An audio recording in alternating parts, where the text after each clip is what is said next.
I guess I was the outsider of the group. They all knew each other from school. I was really unfamiliar with this place, with this country, with the region I was in. I was just really struggling to find my place in the group. Seeing that it was a popular ski touring area and seeing that there was a load of tracks and other people out on the mountain meant that I was quite comfortable. All I wanted to know was that there was no hazards below and that it was a safe line, and the two boys assured me that we were good to go. As I cut across the slope, I noticed a crack break across. Immediately, I called out. The earth had moved from underneath me. I was riding a wave down a mountain. I didn't know where I was or what was happening, and it just felt like I was being crushed. I thought my legs were on my chest. I was along for the ride.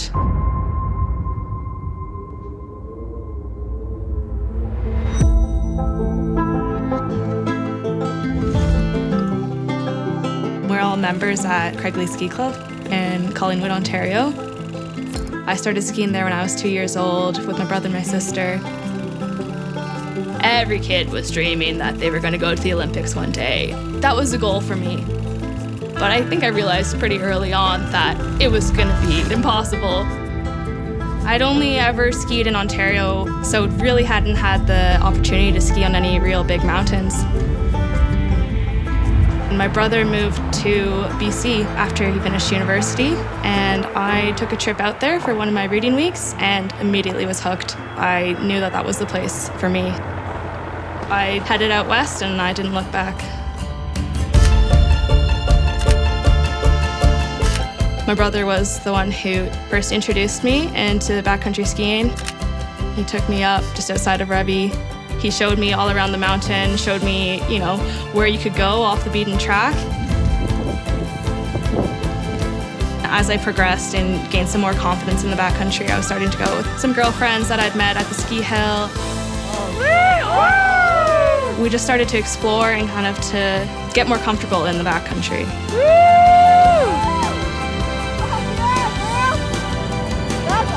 Skiing's just pure joy.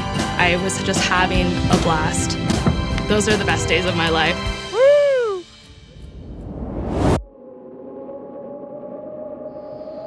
It's tough when the thing you love more than anything in the world is the exact thing that hurt you. I looked up at the mountain and saw the track of the avalanche, and I just started screaming for help. I saw Sophie and Sylvain come down through the fog. Sylvain carried on down looking for Sven. When they found him, his airbag was exploded, his helmet was broken and bloodied. He'd died from a severe head injury. Fog had settled in all around us. We could see maybe like 100 meters, but all above us was cloud. After a little while, we heard the helicopter, but then it went away. We just waited. Eventually, the helicopter was able to drop the rescuers at the top of the slide path, and they descended on snowshoes to where we were. I was in a lot of pain, basically screaming for morphine. So I had an IV put in right on the hill there, and they kind of set out making a plan for how they were going to evacuate me. I had to be tobogganed out, was put on a spinal board, and taken down the avalanche path. That was the worst experience of my life. I knew pretty much immediately that I'd had a spinal cord injury when I realized that I couldn't feel my legs.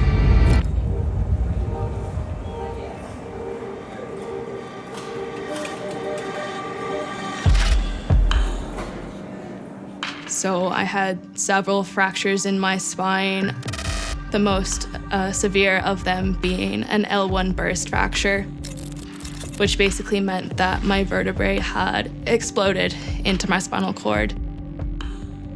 I knew that it ultimately meant paralysis, but I didn't really know what the chances of recovery were. And the conversation I had with my surgeon basically led me to believe that I would never walk again.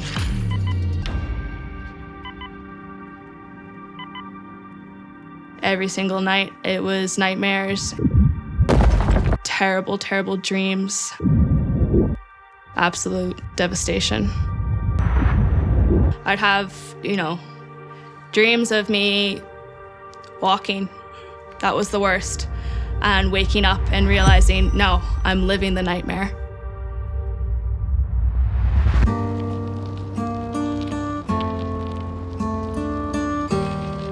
The first thing I said to my mom was, at least I can go to the Paralympics now. I was trying to comfort my parents and trying to find the good in the situation. It's cut off here, so there's no translation all the way down. When he told me that it was avalanche barriers that we'd hit, I was distraught. I just remember thinking how stupid I was to be out there not knowing what was below me. And I just remember blaming myself more than anything for what had happened. Probably won't be able to walk in a normal sense. I felt as though I'd done something wrong. There's a really, really high likelihood that through our work... I probably did, but I couldn't go back and change that. I had to push through and try to get as much recovery as possible. When he said, there's a 10% chance of you walking again, I immediately latched onto that and thought that I would be the 10%. There was hope for me.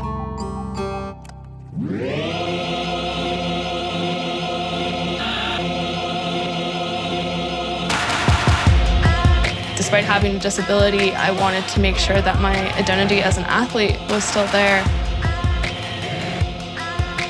So I really wanted to make sure that something good came of this. I'm feeling a change coming. I'm feeling a change. I started to reach out to the parasports programs around Ontario, trying to find connections and to get me back out there doing what I loved. Skiing was such a huge part of my identity.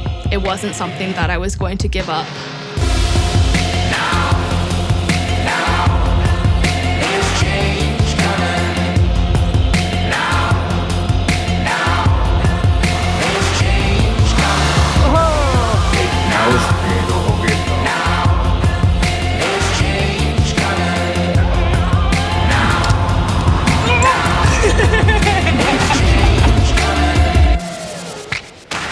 My first time in a sit ski, I immediately felt the joy of skiing. All right, Katie, all on your own. Looking up, nice high eyes, big steps. I just have such a great time when I'm sliding down on the snow. Go on, you're almost there. Perfect. Doing it on your own, that's incredible. So proud. My injury happened in March and I was in rehab until well into the summer. At first opportunity, December 2018, I was back on snow in a sit ski. I love the adrenaline. I love going fast.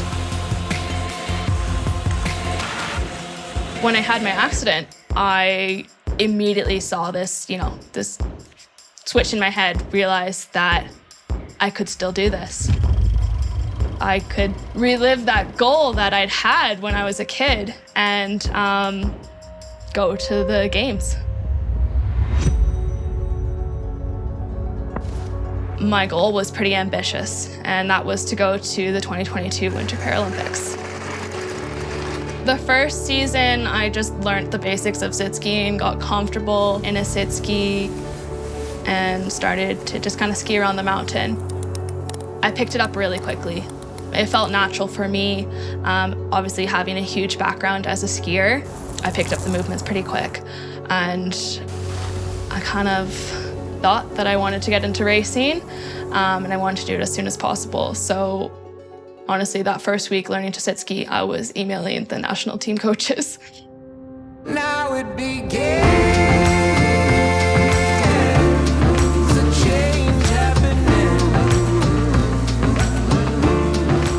I'd learned all the basics and I knew I wanted to push myself. There was a really great opportunity that presented itself at Rocky Mountain Adaptive. The Rocky Mountain Adaptive Development Team was kind of put in place to take skiers from a recreational level to a more competitive racer level. After training with Rocky Mountain Adaptive, I was invited to the Canadian national team prospect group. I was fortunate enough to win 3 gold medals at my first races. I headed off to Europe to race in my first World Cup in Austria, and I won a bronze medal. And at my second World Cup in Switzerland, won a silver. In Norway, I got 2 silvers and a bronze, which qualified me for the Beijing Paralympics.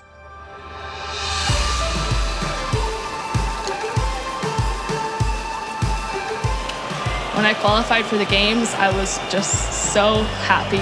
Everything that I dreamed of and hoped for was coming together. Stepping onto that speed track was absolutely terrifying. It wasn't really about performing. I wasn't going there to win medals. I just wanted to go out there and compete. I'd be able to call myself a Paralympian, which was the ultimate goal for me.